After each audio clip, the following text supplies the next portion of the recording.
Before the first coin, before the first market, before the first written law, there was a place where everything began. A land between two rivers, where ancient farmers accidentally created something the world had never seen before: the first true economy. This is the story of how Mesopotamia changed human civilization forever.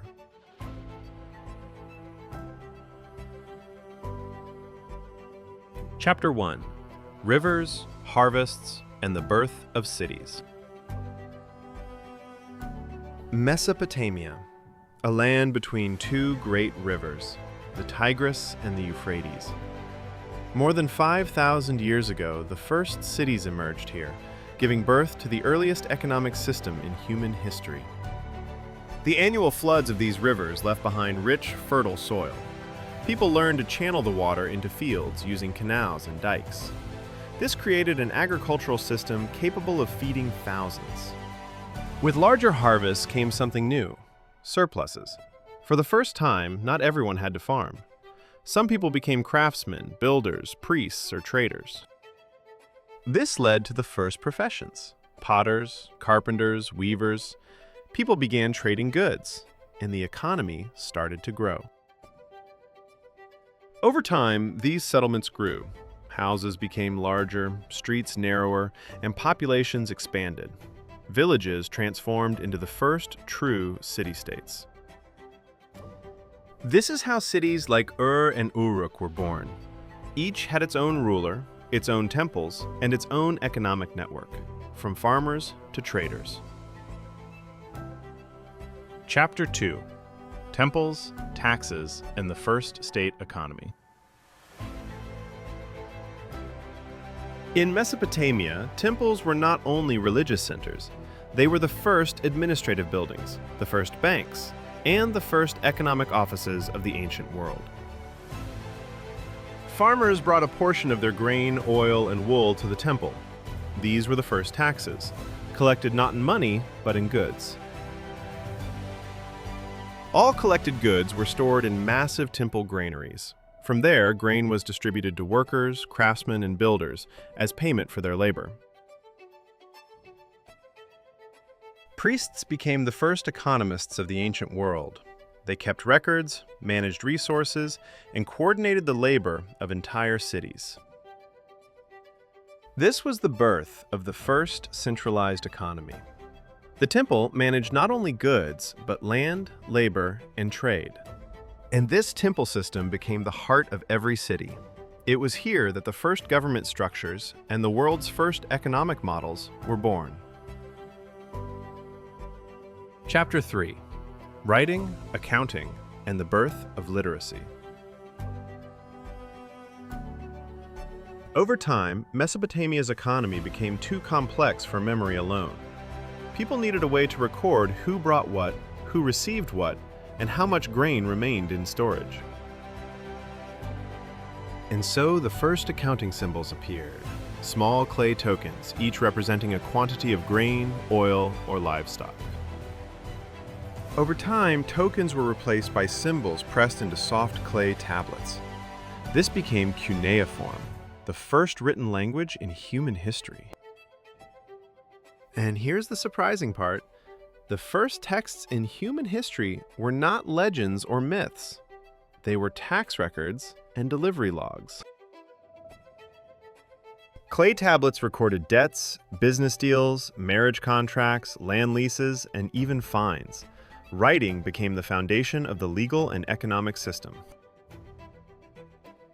And so the economy gave birth to writing. And thanks to these records, we know how the people of Mesopotamia lived, worked, and traded. History began with accounting.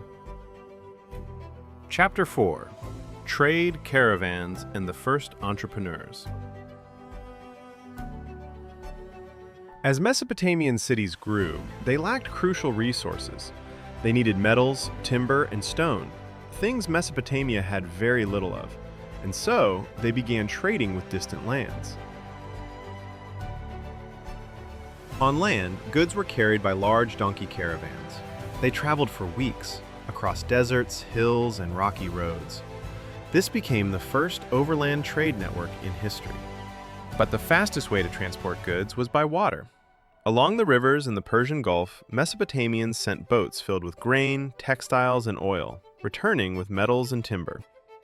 And then came the first professional merchants, the Tamkaru. They took goods from temples, negotiated in foreign lands, and returned with profit. They were the world's first entrepreneurs. But trade was dangerous. Caravans could be robbed, storms could destroy ships, and deals could collapse. This is where the idea of risk emerged, a concept that would later shape global economics. Through trade, cities grew wealthier, and the economy expanded faster than ever before. Mesopotamia became a center of international exchange, the world's first global trade system.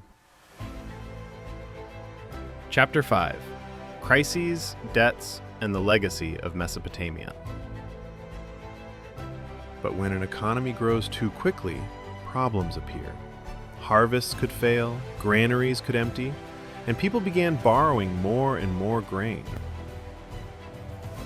Debts grew so rapidly that many farmers lost their fields and were forced to work for wealthy landowners, becoming dependent laborers. And then kings began doing something that seems unbelievable today. They declared debt-clean slates, completely erasing the debts of ordinary people. But even these measures could not always save cities from collapse. Wars, droughts, and rival kingdoms often pushed entire regions into decline. And yet, Mesopotamia's legacy survived every crisis. Here emerged the first cities, the first laws, the first writing, and the first organized economy. Mesopotamia's economic system became the foundation for every civilization that followed, from Egypt to Rome.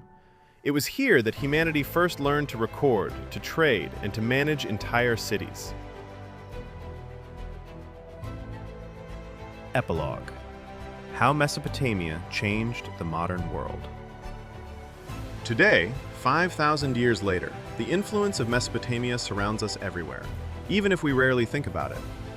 Every time we sign a contract, track our expenses, or plan a budget, we are using the same principles first created by ancient Mesopotamian scribes. Cuneiform became the ancestor of all written tradition. Without it, there would be no laws, no recorded history, and no modern science. The idea of taxes, government systems, and resource distribution, all of it was born here, between the Tigris and the Euphrates. Mesopotamia became the first civilization to manage society, economy, and trade, and it laid the foundation for the world we live in today, a world of cities, laws, commerce, and written culture.